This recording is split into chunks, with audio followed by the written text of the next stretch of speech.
जैसा कि आप देख पा रहे हैं व्हाइट बोर्ड पे, तो ये हमारा चैप्टर है जो कि आपके साइंस के केमिस्ट्री पोर्शन का फर्स्ट चैप्टर है और बाई इंडेक्स चैप्टर नंबर 5 है एज पर न्यू एनसीईआरटी। उसमें जो प्लान है वो फर्स्ट पेज पे पीपीटी पे हम देख पा रहे हैं, जो शायद आ रहा होगा। तो मतलब कि हमने पिछले क्लास में चीजें पढ़ी हैं जो यहाँ पे सभी लोग अग्री भी कर रहे हैं कि हमने बात की है होमोजीनस, क्योंकि टॉपिक का नाम है मिक्सचर्स। तो मिक्सचर्स में जब हम जाते तो शुरुआत ही क्लासिफाई कैसे करेगा साइंस जो है वो दो तरह से मिक्सचर्स को कैटेगराइज कर देता है। कौन से? हाँ, होमोजीनस एंड हेट्रोजीनस मिक्सचर। तो यहां से शुरू करते हैं कि हमने पिछली क्लास में क्या सीखा, क्योंकि वो भी मायने रखता है कि हम केवल क्लास अटेंड नहीं कर रहे हैं, क्लास अटेंड करने के साथ साथ उसको रिटेन भी कर रहे हैं, अपने पास दिमाग में कॉन्सेप्ट जो है वो बना के चल रहे हैं। और आपको टाइमली रिवीजन भी करना होगा ताकि ये चीजें आपके साथ बनी रहे। तो आते सीधे मुद्दे पर, let us witness the elephant in the room. तो what is homogeneous mixture? Combination of two or more substances which is uniformly distributed and it can be changed in future. क्या क्या पहले तो 1x बोलिए और तो थोड़ा सा समझ गया है तो हम एकदम व्हाट इज द मशीन तो थोड़ा मैं देखा नहीं वीडियो। अब down sir this is the machine समझ गया। अरे एक second, it is a combination of two or more mixtures. Two or more mixtures, already वो मिक्सचर है और उनको मिक्स कर रहे नहीं, it is a combination of two or more substances which are uniformly distributed and it can be further changed. Correct. तो यहाँ पे जो ये डेफिनेशन दे रहे हैं उनमें ये कहना चाह रहे हैं कि दो या दो से अधिक चीजों को जब हम मिक्सअप कर रहे हैं और मिक्सअप करने के बाद जो मिक्सचर तैयार हो रहा है उसमें हमें क्या देखने को मिल रहा है, क्या वो सब्सटेंसेस के पार्टिकल्स दिखाई देंगे या नहीं दिखाई नहीं दिखाई देंगे अगर हम होमोजीनियस की बात कर रहे हैं, है ना। एग्जांपल क्या होगा होमोजीनियस मिक्सचर का? Sugar plus water homogeneous solution, और lemon juice and water, but salt water कह सकते हैं बेटर क्योंकि वो नहीं दिखाई देगा, सॉल्ट उसमें घुलने के बाद। विनेगर वाटर मिल करके बनाता है क्या? नहीं, विनेगर में मिल के बनता है क्या? एसिटिक एसिड प्लस वाटर, जो कि हमारे एनसीईआरटी में भी दिया हुआ है। तो ये एक अच्छा एग्जांपल है किसका? होमोजेनस मिक्सचर का, एसिटिक एसिड प्लस वाटर। और सबके घर में फ्रिज में या किचन में विनेगर जरूर मिल जाता है। सॉफ्ट ड्रिंक्स में मिक्स क्या हुआ है ये मायने रखता है, बताइए। Sugar, colour etcetera. बाकी लोग भी हेल्प करिए। एक्सेट्रा में क्या? सॉफ्ट ड्रिंक यानी कि जैसे मान लो कोका कोला या थम्स अप की बात कर रहे हैं या एटलीस्ट स्प्राइट की बात कर रहे हैं, तो शुगर तो उसमें है स्प्राइट में, कुछ फ्लेवर टेस्ट के लिए वो सबसे एसिड, करेक्ट कह रहे हैं, एसिड होता है कोल्ड ड्रिंक्स में। जो एसिड होता है कोल्ड ड्रिंक्स में, एक लोग हेल्प करिए लिखने में। व्हाइट बोर्ड कैप्चर हो रहे हैं।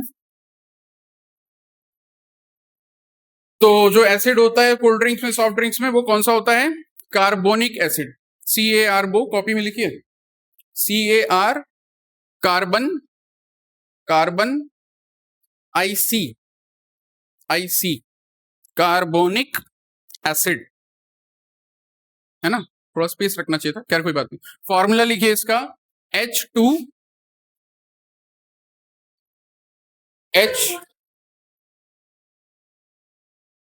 H2CO, दोनों capital, C and O, C for carbon, O for oxygen, 3, हाँ, H2CO3।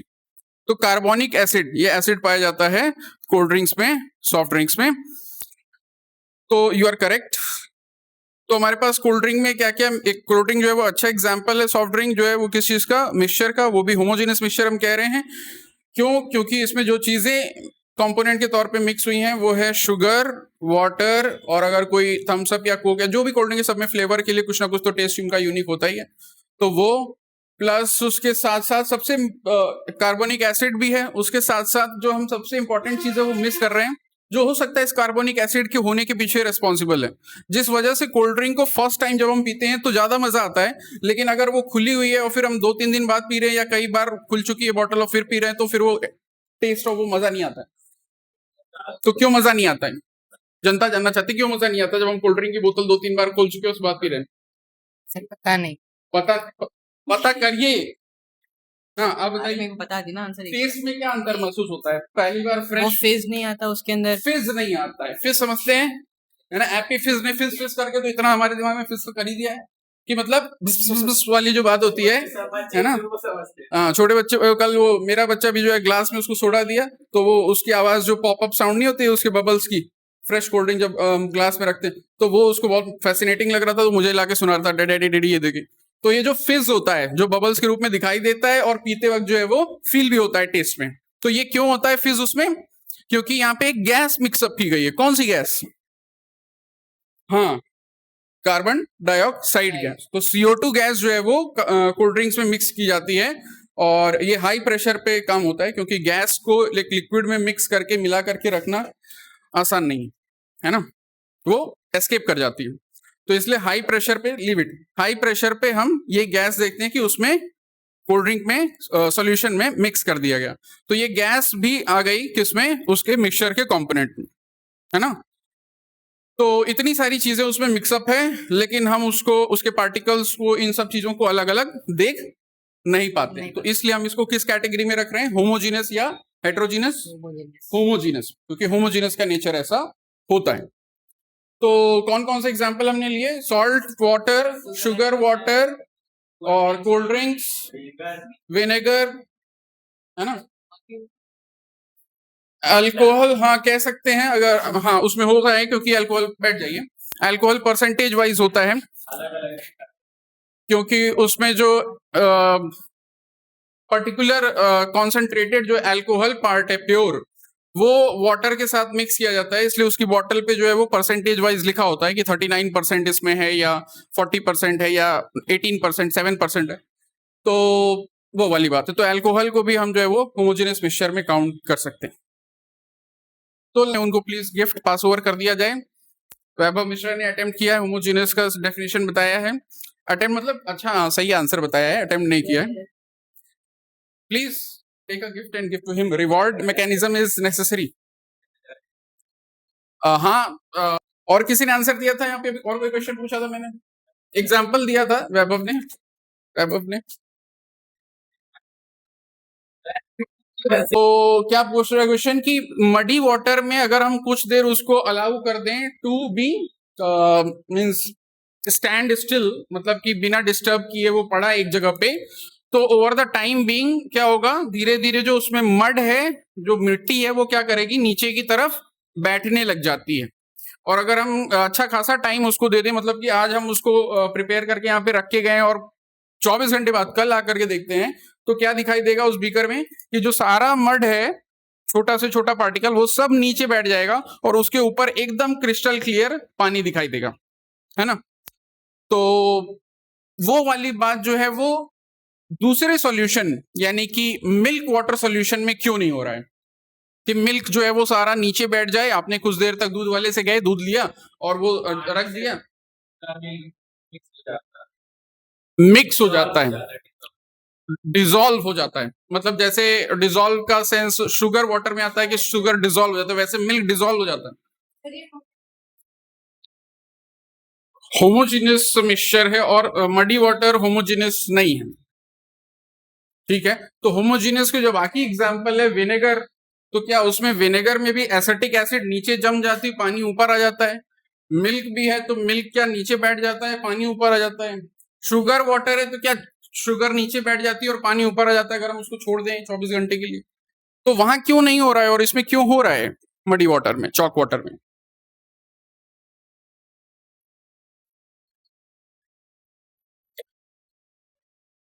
हाँ, ये बात ये हुई थी कि अगर हम सॉल्ट को वाटर में डिसॉल्व कर रहे हैं या शुगर को वाटर में, तो माइक्रोस्कोपिक लेवल पे हो क्या रहा है कि जो शुगर के मॉलिक्यूल्स हैं वो वाटर के मॉलिक्यूल्स के बीच में गैप है, इंटरमॉलिक्यूलर स्पेस, तो वहां ये शुगर के मॉलिक्यूल्स जाके बैठ जा रहे हैं, ऑक्यूपाई कर ले रहे हैं, तो इसलिए वो हमको दिखाई नहीं दे रहे हैं जहां तक पार्टिकल्स देखने वाली बात।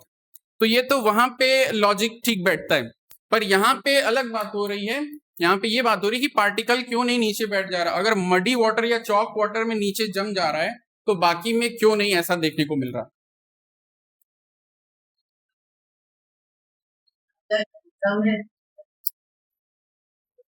नहीं, यहाँ पे देखिए क्या है कि जब हम मिक्सचर्स चैप्टर पढ़ रहे हैं तो जब हम चीजों को बारीकी से समझें तो पहला क्लासिफिकेशन क्या हुआ कि होमोजीनस और दूसरा क्या हो जाता है, हेट्रोजीनस, है ना।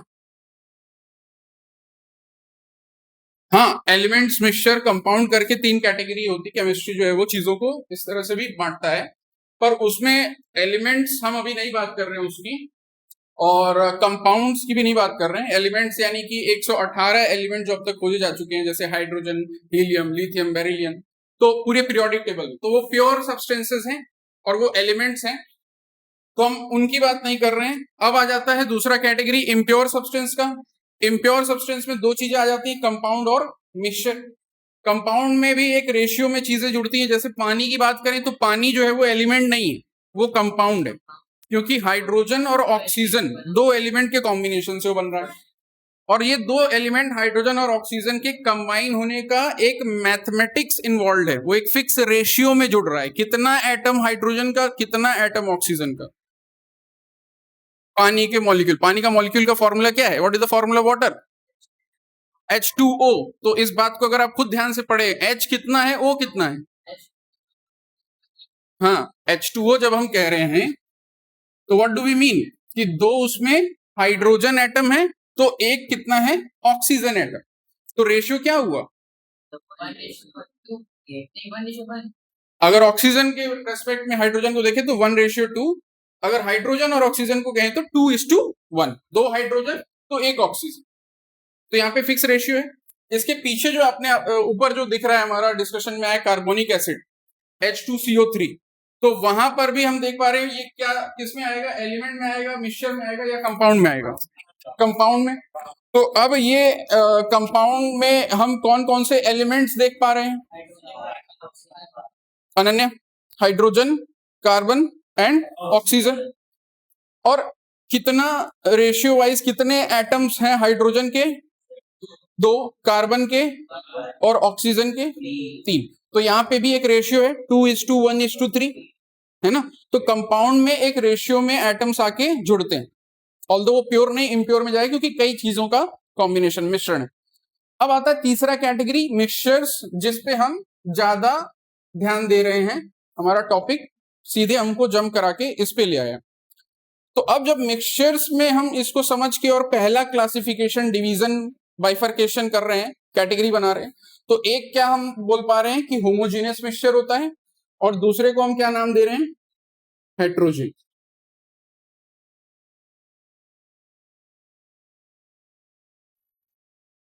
तो पिछले क्लास में हमने समझा तो है, पर उसको चीजों से रिलेट भी करना पड़ेगा, क्योंकि हम सिचुएशंस में पढ़ेंगे, जैसे case based situation, assertion, reason, MCQ, fill in the blank, short answer, long answer, ऐसे सिचुएशन आपको आएंगे क्वेश्चन पेपर के थ्रू।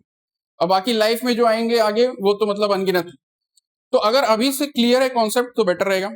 होमोजीनियस आप समझ चुके हैं कि क्या होता है, आपने अभी एग्जाम्पल भी दे दिए बहुत सारे होमोजीनियस मिक्सचर के, और वहां पे ये बात आ रही थी फर्दर कि होमोजीनियस में किसका नाम लिया उन्होंने, 3 चीजें, salt water, A salt water,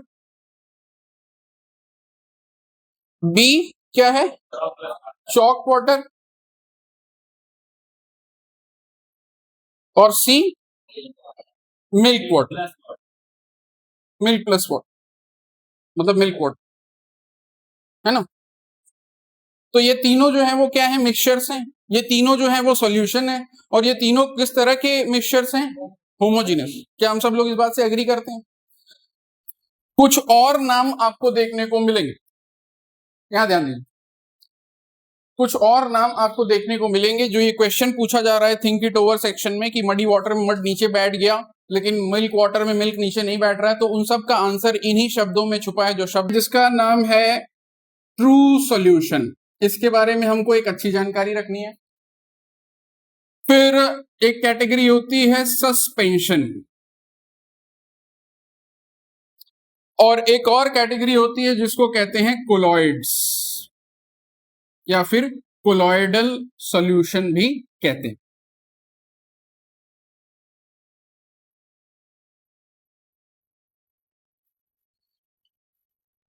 which mixture appears completely uniform, अगर हम पीपीटी के क्वेश्चन की बात करें तो यूनिफॉर्मिटी तो हमें तीनों में ही दिख रही थी, चौक भी बकायदे से घुल गया, मिल्क भी घुल जा रहा है, सॉल्ट वाटर, लेकिन इन तीनों में से अगर आपको एक आंसर सेलेक्ट करना हो तो किसे आप सेलेक्ट,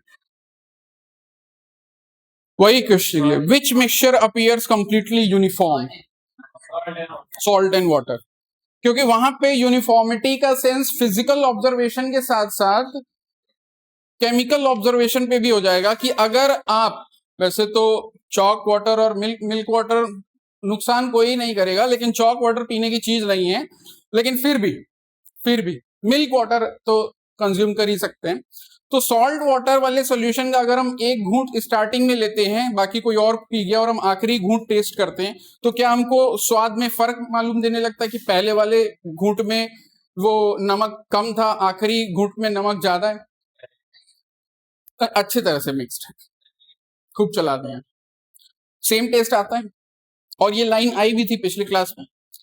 मिल्क वाटर में भी सेम मामला, अगर मिल्क में पानी मिला हुआ है तो चाहे आप उसके ऊपर से एक ग्लास निकाल के पी लें या गहराई से निकाल के एक ग्लास पी लें, आपको सेम स्वाद आने वाला है। चॉक वाटर में अगर उसको ये थोड़ा सा अलाउ कर दिया गया कि चॉक सेटल डाउन हो गया, या कोई ऐसी चीज जो नीचे बैठ जाए, जम जाए, जैसे कि कफ सिरप कुछ ऐसे आते हैं जिसपे हमेशा लिखा होता है कि शेक वेल बिफोर यूज, पीने से पहले उसको शेक कर लीजिए। वाई? क्योंकि ये दवा है और इसको मिक्स किया गया है एक केमिकल सॉल्वेंट में, लेकिन वो उसमें थॉरोली क्या हुआ है, डिसॉल्व नहीं हुआ है, वो बस क्या है, मिक्स्ड है। तो डिसॉल्व और मिक्स में वही फर्क है, मॉलिक्यूल और केवल मिक्सअप वाला। अल्कोहल भी रहता है, जिस वजह से हार्डली रिसेंट न्यूज में काफी ये चर्चा का मुद्दा हुआ था, लोग कफ सिरप से नशा करने लग गए थे। हाँ, सब में रहता है, किसी में कम किसी में ज्यादा, वो बात अलग है, सस्ता नशा। तो हमारा बात वो नहीं है, पॉजिटिव बात करते हैं। तो हम बात कर रहे हैं क्या कि कफ सिरप, तो कफ सिरप में मेडिसिन भी क्या हो रही है, नीचे की तरफ बैठ जा रही है, और आपको ऊपर जो है वो दिखाई देगा पर्टिकुलर कफ सिरप्स में, सब में हो सकता ना हो।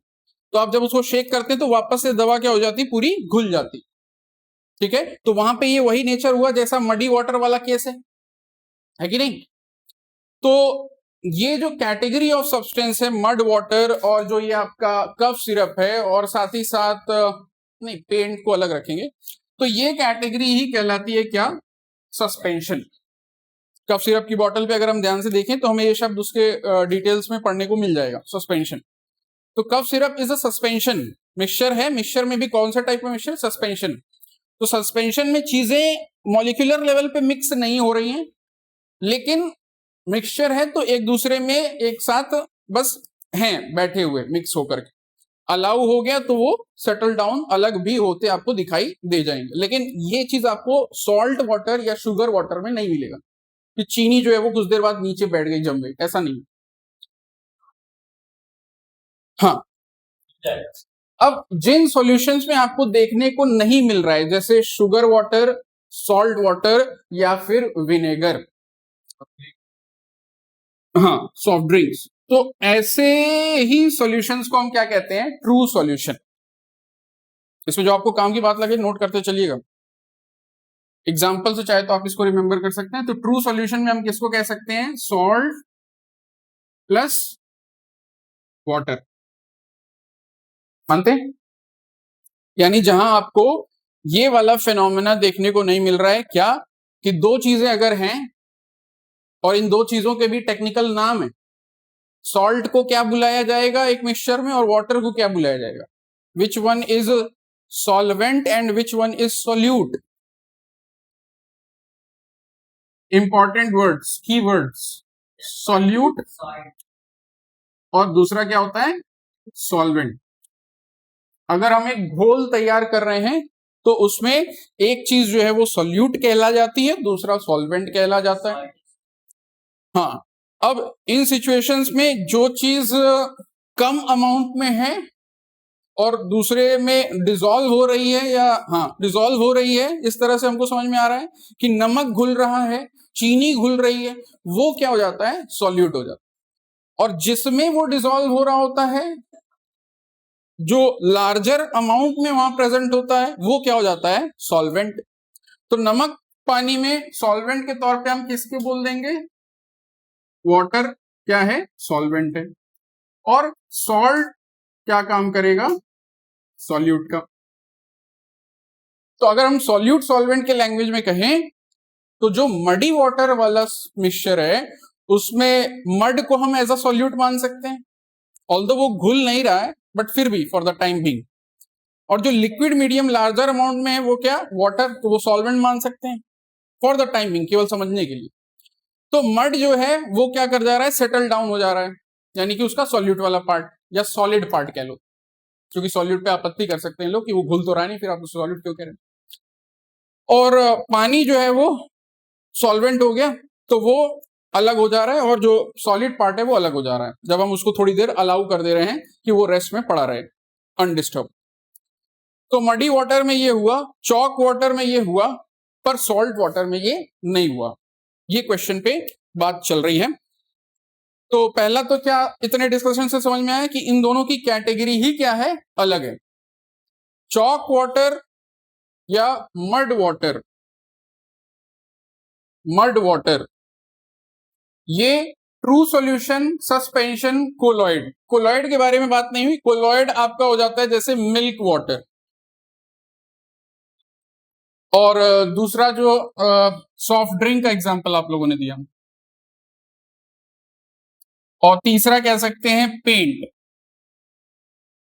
जो कलर करने के लिए दीवारों को, घरों को यूज करते हैं पेंट, वो। तो पेंट को भी जो फाइनल पेंटिंग के लिए बनाया जाता है मिक्सचर, उसमें कई अलग अलग तरह के लिक्विड्स को मिक्स करके तब उसको अच्छे से मिक्सअप करके और यूज करते हैं।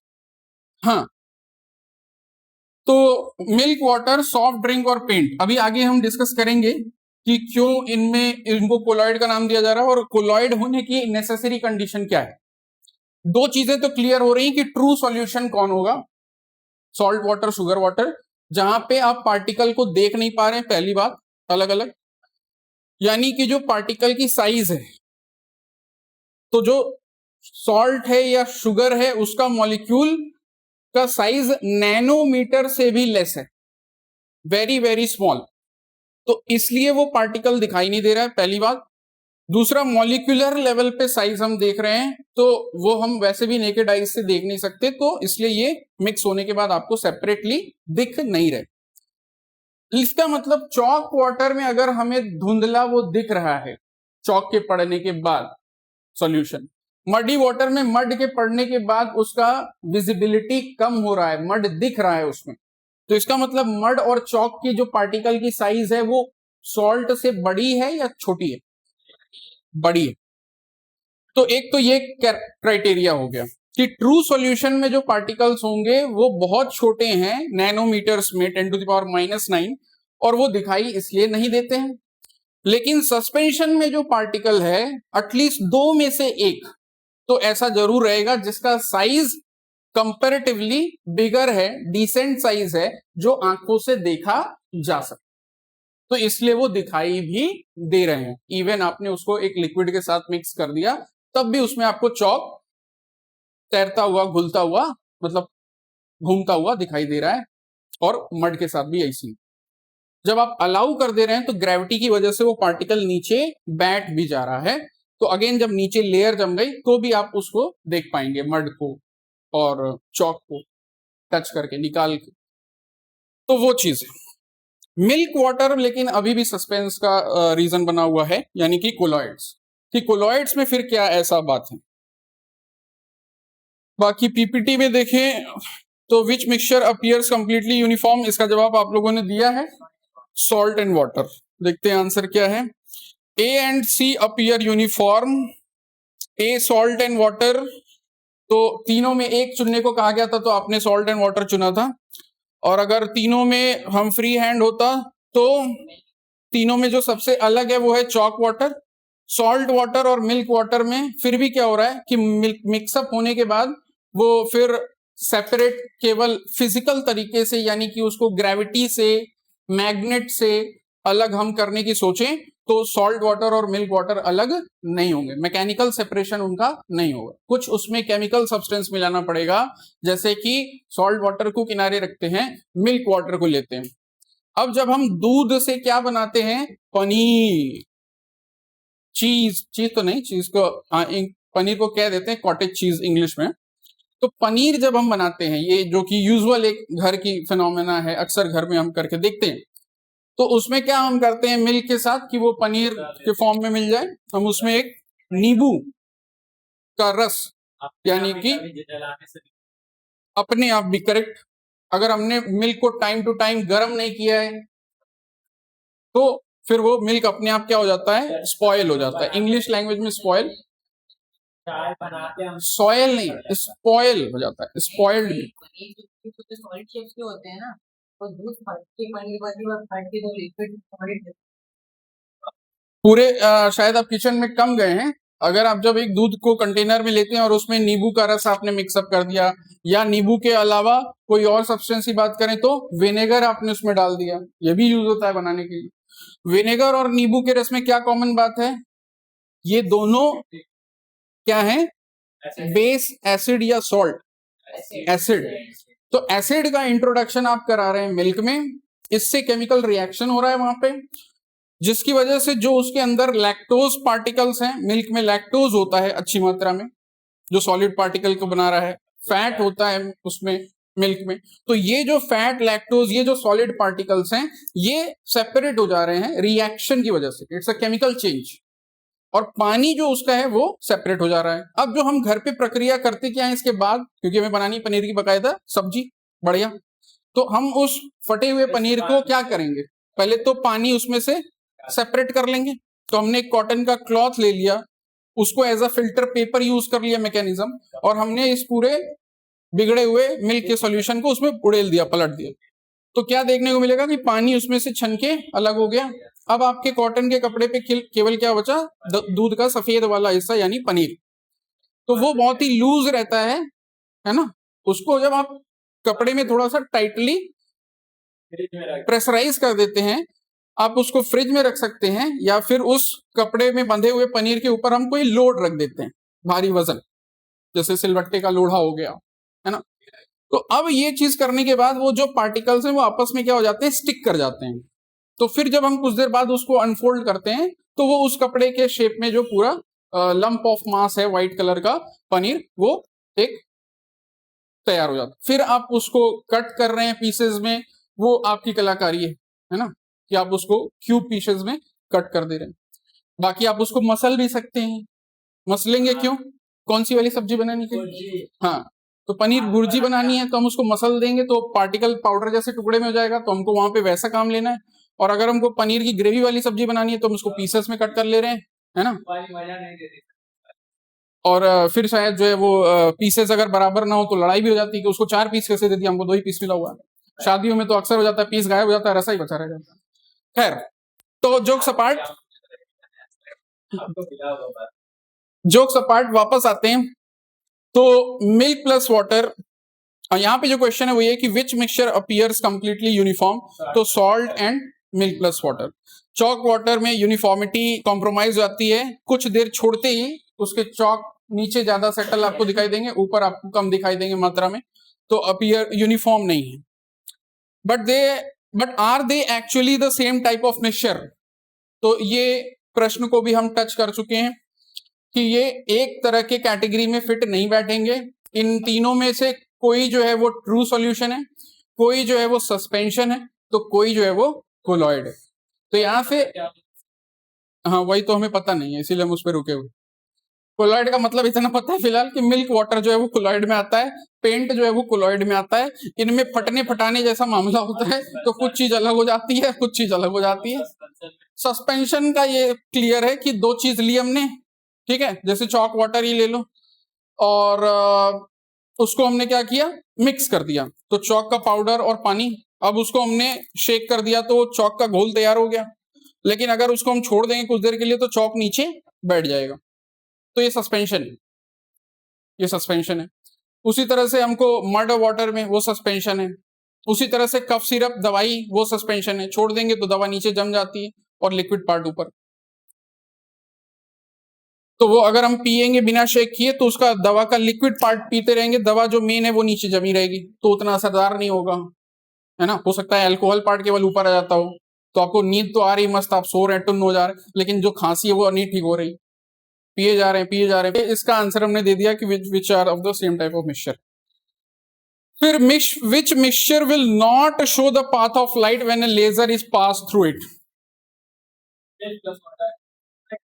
उस दिन की याददाश्त को, मेमोरी को, फोटोज को, तो हम क्या देख रहे थे कि जो चीनी पानी वाला घोल बनाया नहीं था हमने, लेकिन फिर भी भावनात्मक तरीके से हमने उसको समझ लिया था कि चीनी पानी का घोल है, उसे लेजर लाइट पास करेंगे तो वो पास हो जाएगा। चॉक वाटर में लेजर लाइट पास करेंगे वो पास नहीं होगा, मिल्क वाटर में पास करेंगे तो भी वो पास नहीं होगा। तो ये वो दो हैं जिनमें वो पास नहीं हो पा रहा है। आंसर भी आपका यही दिया है, सॉल्ट प्लस वाटर में पास नहीं हो पा रहा है। रीजन में क्या रीजन देखने को मिल रहा है, particles are too small to scatter light. थोड़ा फास्ट रखना पड़ेगा। Particles are too small to scatter light, ये कारण है जिस वजह से वो लेजर लाइट पार नहीं जा पा रही। का कलर वो किस में नहीं दिखाई देगा, salt plus water. Milk plus water में जब हम नहीं चला रहे थे लेजर लाइट को तो वो व्हाइट कलर का दिख रहा था, लेकिन जब हम लेजर लाइट को ऑन कर रहे थे जो रेड लाइट दे रही थी तो पूरा सॉल्यूशन जो है वो पिंक पिंक कलर का हो जा रहा था। इसको अगर हमने मिक्स भी किया था तो कोई उसमें रेशियो नहीं रखा था। अगर हम एक बूंद मिल्क ड्रॉप गिराते हैं एक गिलास पानी में और फिर लेजर लाइट चलाते हैं तो वहां पे कुछ वैसा फिनोमेना देखने को मिलेगा जैसे हमको एक अंधेरे कमरे में किसी एक छोटे से जगह से धूप की किरणें, लाइट की किरणें अंदर रूम में आते दिखाई देती हैं। तो जब वो धूप की रोशनी एक बीम के रूप में कमरे में खिड़की से या एक छोटे से वेंट से आ रही है तो उस धूप की रोशनी के पाथ को आप देख पा रहे होते हैं बाकायदा, है ना, कि उस पर्टिकुलर रूम से ऐसे फोकस की तरह आ रही है। जैसे रात में आपने जो है वो टॉर्च लाइट आसमान में जलाया तो उस टॉर्च लाइट से निकलती हुई लाइट के पाथ को आप कुछ दूर तक तो देख पा रहे होते हैं कि ऐसे ऐसे ऐसे से जा रहा है, जाता तो है, लेकिन जो आंखों से जहां तक हम उसको ट्रैक कर पाते हैं वो कुछ फोकस हम देख पा रहे हो। क्यों? क्योंकि वो किस में ट्रेवल कर रहा है, एयर में। एयर में छोटे छोटे क्या हैं, डस्ट पार्टिकल्स। इन डस्ट पार्टिकल्स को जाते वक्त क्या करेगा, ग्लो कर देगा, जगमगाएंगे। तो ये डस्ट पार्टिकल्स को हम देख पा रहे हैं, इसलिए हमको वो लाइट का पाथ बीम फोकस के रूप में दिखाई दे रहा है। अगर डस्ट पार्टिकल नहीं होते तो एकदम क्लियर चला जाता, उसके पाथ को हम देख या फोकस की तरह जो देख रहे हैं वो नहीं दिखाई देता, है ना। तो वैसे ही यहां पर हम किस में नहीं देख पा रहे हैं, सॉल्ट वाटर में। तो सॉल्ट वाटर में स्कैटरिंग ऑफ लाइट, और स्कैटरिंग ऑफ लाइट एक इंपॉर्टेंट फिनोमेना है साइंस का। इसके बारे में हमें एज अ साइंस स्टूडेंट पता होना चाहिए या पढ़ना चाहिए जरूर। स्कैटरिंग लिखा है कॉपी में सबने, इंपॉर्टेंट फिनोमेना। ये फिजिक्स से भी ताल्लुकात रखता है ये scattering of light. Next class में आप जब जैसे लास्ट क्लास में 10th क्लास के स्टूडेंट लाइट पढ़ रहे थे तो ऑल्दो वो केवल न्यूमेरिकल एक छोटा सा पोर्शन था, लेकिन जब एंटायर चैप्टर हम देखते हैं तो लाइट के जो कई फिनोमेनाज हैं उसमें से ये एक फिनोमेना फिजिक्स में भी हम पढ़ते हैं, स्कैटरिंग ऑफ लाइट। और इसको दूसरा नाम दिया जाता है, जिन साइंटिस्ट ने इसके ऊपर ज्यादा विचार विमर्श किया, जो आप लोग करने से अवॉइड करते हैं, कि अगर आपको ये होम असाइनमेंट दे दूं कि ये एक्सपेरिमेंट घर पे करके वीडियो बनाओ और फिर बताओ, तो इसमें आपसे 90% 100% स्टूडेंट में से 10-20% एक आध दो लोग होंगे जो करेंगे, बाकी अवॉइड कर देंगे, है ना। तो साइंटिस्ट में और जो अवॉइड करते हैं उनमें यही फर्क रह जाता है लाइट का। और टिंडल इफेक्ट में, टिंडल जो है वो साइंटिस्ट का नाम है। तो टिंडल इफेक्ट में उन्होंने यही कहा, टिंडल साइंटिस्ट जो हैं स्कैटरिंग ऑफ लाइट के वक्त, कि लाइट को जब एक ऐसा पार्टिकल मिलता है जहां पे साइंटिस्ट हैं जिनका नाम है, जो स्कैटरिंग ऑफ लाइट को एक्सप्लेन किए, रेले, RAYLEIGH। तो टिंडल ने केवल ये फेनोमेना फिजिकल ऑब्जर्वेशन देखा और लोगों को बताया, तो इसलिए ये टिंडल इफेक्ट नाम से फेमस है। जैसे दूसरा सिचुएशन अगर हम सोचे इसके लिए, तो अनन्या किसी सर्दी के मौसम में जब खूब कोहरा पड़ रहा है और हम गाड़ी की हेडलाइट या बाइक का हेडलाइट जलाते हैं तो वहां पे भी हमको कुछ कुछ वैसा ही नजारा दिखता है जैसा एक बंद कमरे में एक छोटे से कोने से रोशनी आ रही है और एक बीम और फोकस दिखाई देता है। क्यों सर्द मौसम में ही फॉग वाला एनवायरनमेंट ही लिया जा रहा है? क्योंकि fog is again a good example of which true solution, suspension और कोलॉइड। सस्पेंशन और कोलाइड में अभी समझ के अंतर रखने के लिए बात जो इंपॉर्टेंट हो सकती है वो ये कि सस्पेंशन में कुछ देर अलाउ किया जाए उसको रेस्ट में, इक्विलिब्रियम में, अनडिस्टर्ब, तो वो क्या होगा, पार्टिकल अलग हो जाएगा, सॉल्वेंट अलग। क्या मैं सही कह रहा हूं? लेकिन कोलॉइड जैसे कि मिल्क, उसमें अगर हम उसको कुछ देर तक अलाउ कर दें, रेस्ट करे, इक्विलिब्रियम करे, तो क्या मिल्क में भी ऐसा होता है कि सफेद पार्ट अपने आप नीचे जम गया और पानी ऊपर? नहीं, तो वो कोलॉइड होता है। तो अब जो ये कोहरा है, फॉग, ये किस में आएगा, सस्पेंशन में या कोलॉइड में? कोलॉइड, क्योंकि ऐसा तो है नहीं कि कोहरा एक पल को दिखा और अगर उस बंद हवा को कोई डिस्टर्ब नहीं कर रहा है तो सारा जो भाप है अपने आप नीचे बैठ जाएगा, है ना, आसमान साफ हो जाएगा। तो ऐसा नहीं है, तो यानी कि वो उसमें डिस्पर्स्ड है, फैला हुआ है बराबर।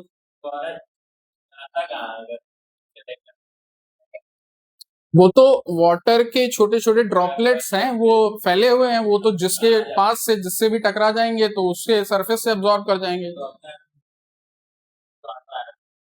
नीचे नहीं आ पाता है वो, क्योंकि वो इतना हल्का वेट में है कि उस पे ग्रेविटी का वो असर नहीं दिख रहा है, जैसे कि हमको मिल्क वाले केस में नहीं दिख रहा है, पेंट में नहीं दिख रहा है। अगर कोहरा रहेगा तब बाइक के ऊपर रहेगा।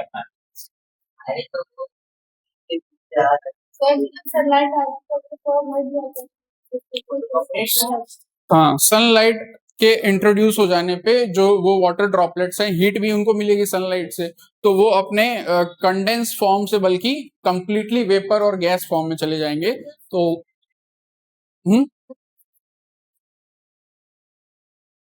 नहीं, उस केस में भी सस्पेंशन हम नहीं बोलेंगे, क्योंकि ऐसा नहीं हो रहा है कि all the water is settling down, नीचे फर्श पे आके बैठ गया, या ग्रास है तो सब ग्रास पे आके बैठ गया। वो धूप की रोशनी, गर्माहट मिली और वो जो थोड़े छोटे छोटे पानी के बूंद में था, जैसे अगर ऐसे दिन में अगर हम चले भी तो हमारे फेस पे हम फील कर सकते हैं उस कोहरे को, पानी की बूंदे जैसे वो स्किन पे, फेस पे लगने लगता है। लेकिन वो है क्या, लिक्विड फॉर्म में, और एयर क्या है, गैस। तो लिक्विड और एयर का ये मिक्सअप स्ट्रक्चर है फॉग, है ना। तो वो कोलॉइड मिक्सचर हो गया।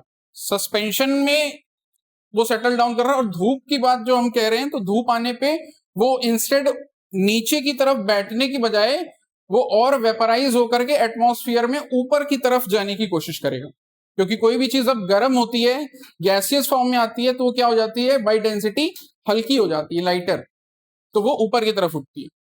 जैसे कि कमरे में जो रोशनदान होता है या जो एयर कंडीशनर होता है, वो कमरे में यूजुअली ऊपर की तरफ ही क्यों लगाया जाता है? करेक्ट, यहाँ पे साइंस इन्वॉल्व है कि जो गर्म हवाएं हैं, जो हमारी बॉडी की हीट है उससे गर्म हो रहे हैं या कहीं से भी, तो वो गर्म हवाएं नेचुरली जो कमरा है हमारा उसके किधर जाएंगे, फ्लोर की तरफ या सीलिंग की तरफ? सीलिंग की तरफ। तो सीलिंग पे अगर कोई रोशनदान बना हुआ है तो या तो वहां से बाहर निकल जाएंगे, तो नेचुरली दरवाजे और खिड़की से एयर, फ्रेश एयर अंदर आएगी, क्योंकि अंदर लो प्रेशर हो जाएगा, हवा बाहर निकली, उसको बैलेंस करने के लिए बाहर से फ्रेश एयर आएगा, तो एक natural circulation of air built up हो जाएगा और रूम का जो वातावरण है वो अच्छा वातानुकूलित बना रहेगा फ्रेश एयर के साथ। और अगर ये पैक्ड रूम है, वेंटिलेशन विंडोज नहीं बने हैं, या उससे भी बेटर हम चाह रहे हैं, तो एयर कंडीशनर हमने इंस्टॉल कर दिया रूम में। वो भी क्या कर रहा है, एयर की कंडीशनिंग कर रहा है। और कंडीशनिंग में दो इंपॉर्टेंट पार्ट है उसके, एक जो कमरे में गर्म हवा एकत्रित हो रही है उसको वो खींच के बाहर ले जाएगा, जैसे खींचता है, बहुत ज्यादा एडिटिंग करनी पड़ेगी मुझे। और दूसरा, जो वो कोल्ड एयर नीचे की अंदर रूम की तरफ ब्लो कर रहा है, वो रूम में नीचे की तरफ आएगा, क्योंकि हम यूजुअली बेड या फर्श पे बैठते हैं, हम पंखे के पास जाके कमरे में नहीं बैठते हैं उसके लेवल में, है ना, सीढ़ी लगा, तो वो ठंडी हवा हम तक पहुंचेगी। और हम जो चाहते हैं वो पर्पस फुलफिल होगा।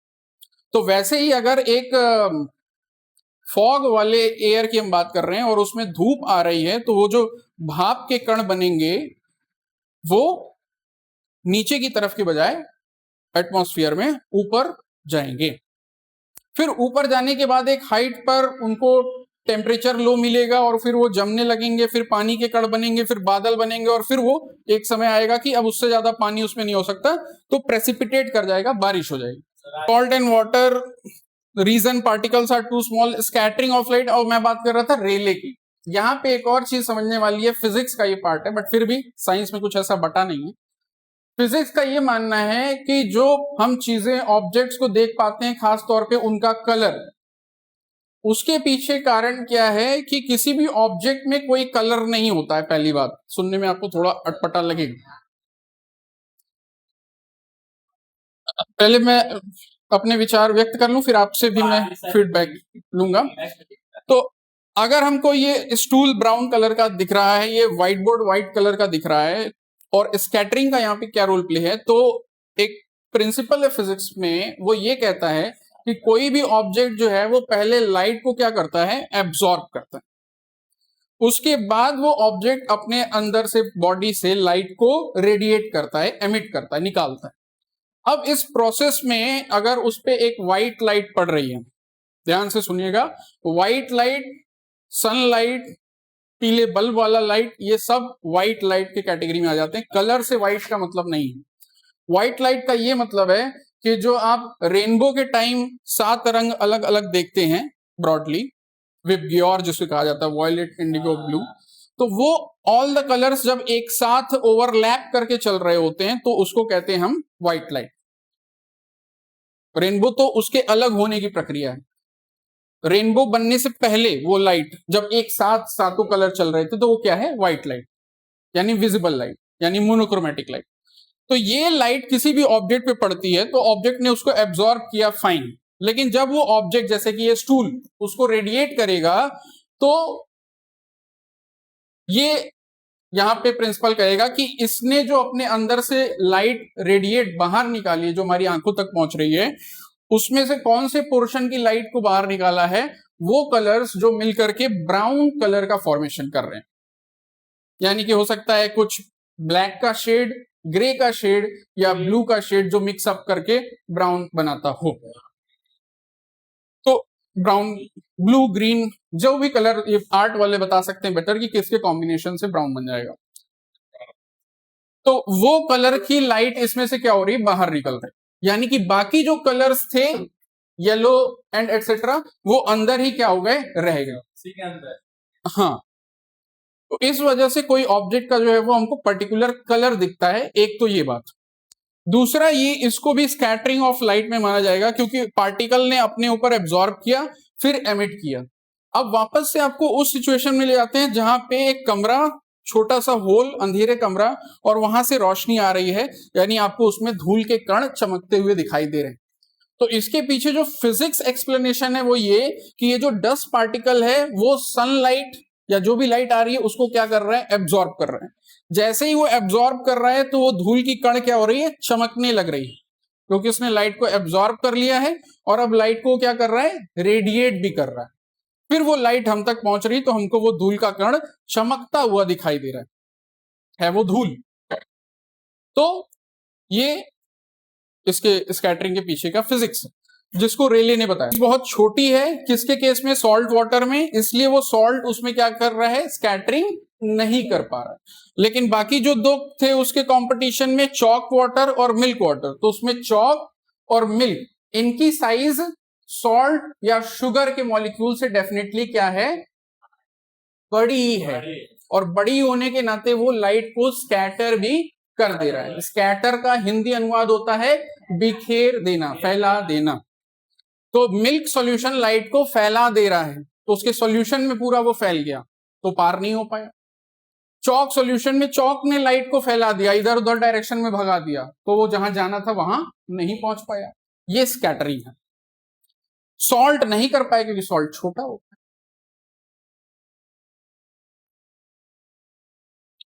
तो रीजन भी आपका हो गया, डिटेल में हो गया, बल्कि रेले तक हम टच कर दिए, क्लास 10 फिजिक्स वगैरह। टिंडल इफेक्ट भी हो गया। कंपेयर विजिबिलिटी ऑफ पार्टिकल, ये ऑब्जर्वेशन वाइज कोई एक्सपेरिमेंट जब होता है तो ऑब्जर्वेशन मायने रखता है, जैसे आपकी लैब एक्टिविटी, आपके जो केस बेस्ड क्वेश्चन होते हैं, प्रैक्टिकल बेस्ड क्वेश्चन पेपर में भी आते हैं। ये डायग्राम हो रहा है, ये सेटअप है और इसमें आपको ये आंसर देना है, तो ऐसे क्वेश्चन भी आपको मिल सकते हैं वहां पे। तो किसके भी आप पे visibility of particle, chalk water milk में हमें पार्टिकल दिख जा रहा है, सॉल्ट वाटर में नहीं दिख रहा है। सेटलिंग में चॉक सेटल डाउन कर जा रहा है, मिल्क सेटल नहीं कर रहा है, सॉल्ट तो नहीं कर रहा है।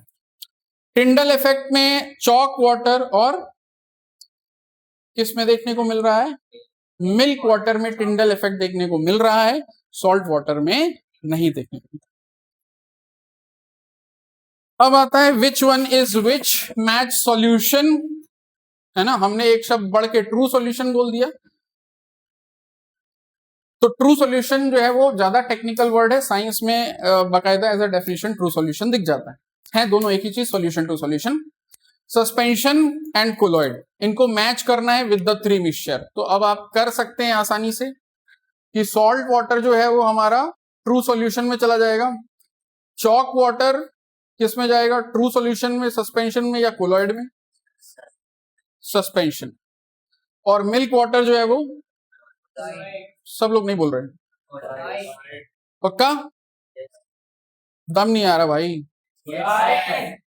हाँ, तो मिल्क वाटर जो है वो कोलॉइड्स में जाएगा।